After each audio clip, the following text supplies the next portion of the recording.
مجموعة الصداقة المغربية الفرنسية في كل سنة عندها برنامج اللي كتهيئو على ظرف سنة، وكتحاول تنفذوا مع مجموعة الصداقة الفرنسية المغربية اللي كيترأسها صديقي وأخي كريستيان كومبو.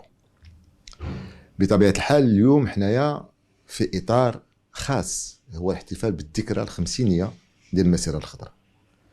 وكتعرف هذه المناسبة ديال الخمسينية هي غالية جدا، لا على الملك البلاد ولا على الشعب المغربي، لأنه تتفكرنا دائما في ظرفية خاصة وفي ظرفية جد مهمة اللي عرفها المغرب باش يحاول يستكمل الوحدة الترابية ديالو.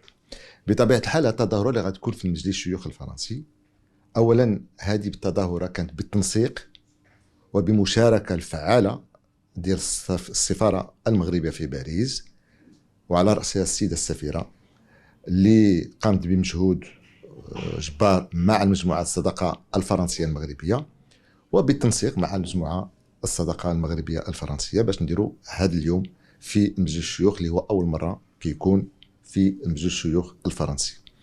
وهنا لابد نعرفوا القيمة ديالها ديال الاحتفال في مجلس الشيوخ الفرنسي. هو كيجي أولا كامتداد للرئيس لمجلس الشيوخ الفرنسي مسيو جيرار لارشي، لتوجه والخطاب المتميز والتاريخي اللي قام به في العيون، واللي تيقول لك اليوم الملف ديال الوحدة الترابية المغربية انتهى. الصحراء في المغرب ديالو والمغرب في صحرائه. إذن وقال بأنه علينا نحن كمسؤولين فرنسيين أن ندافع القضية الوحدة الترابية المغربية في جميع الدول الأوروبية المشاركة في البرلمان الأوروبي.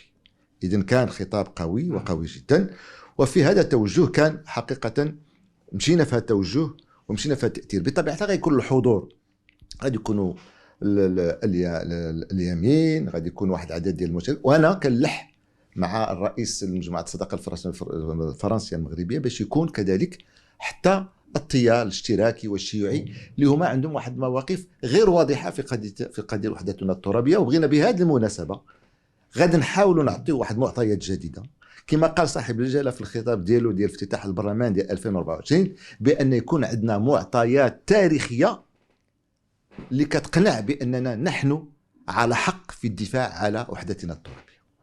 ثانيا غادي يكون تفسير المسيرة الخضراء والإيديولوجية ديالها والفلسفة ديال المسيرة الخضراء اللي يعملها صاحب الجلالة الحسن الثاني طيب الله طراه. وكذلك غادي نعطيو كذلك تفسير على المسيرة التنموية اللي قام بها جلالة الملك محمد السادس نصر الله فيما يخص البنية التحتية وتطور الأقاليم الجنوب بصفة عامة في الميدان الرياضي الاجتماعي الاقتصادي الصناعي. وهذا واحد العمل جد مهم وجد مهم جدا.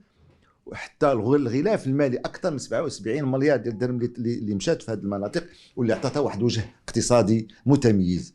اذا اليوم احنا الهدف ديالنا في هذه التظاهره اولا نبرزوا ما هو مصادر تاريخيه، ونبرزوا ما هو تطور الاقاليم الجنوبيه، وكذلك الفلسفه الايديولوجيه ديال المسيره الخضراء. ما هو البرنامج ديال الاحتفال؟ لان قلت لي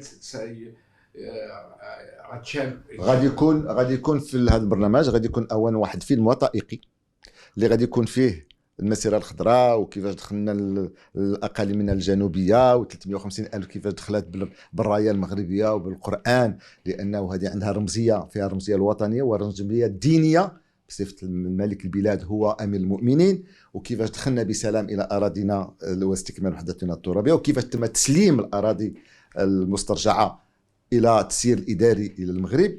وكذلك غادي يكون من بعد الفيلم الوثائقي غادي يكون مداخلات ديال مثلا بعض الناس اللي كانوا من البوليزاريو واللي التحقوا بارض الوطن واللي غادي يعطيو التفسيرات والمبررات والخبايا ديال خلق واحد المنظمه اللي ارادت ان تشوش على وحدتنا الترابيه. مجموعه الصداقه المغربيه الفرنسيه طورت العلاقات ديالها، ما بقيناش كنديروا غير علاقات ثنائيه، دابا ولينا نديروا علاقات ترابيه ومجاليه.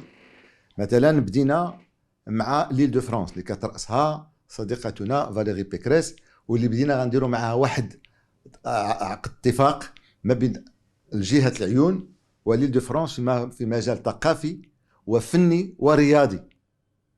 وكذلك كنهيئوا لعلاقات اخرى مع بعض الجهات الفرنسيه في الجهات الداخله باش نخرجوا من العلاقات الثنائيه الى علاقه الترابيه باش يوليو حتى الفرنساويين في جميع انحاء فرنسا يوليو كيعرفوا الواقع ديال مناطقنا الجنوبيه في ارض الواقع، لان واحد عدد الناس كتحب لهم باقي الاقاليم الجنوبيه هي بصحراء بالرمال الى غير ذلك، ما فهموش بان راه الامور تغيرات. راه هنا عندك تحليه المياه، عندنا الطاقه المتجدده، عندنا المستشفيات الجامعيه، عندنا طريق السيار اللي كتربط ما بين اكادير حتى للدخله، عندنا مناطق صناعيه، عندنا مناطق رياضيه، عندنا مناطق فنيه.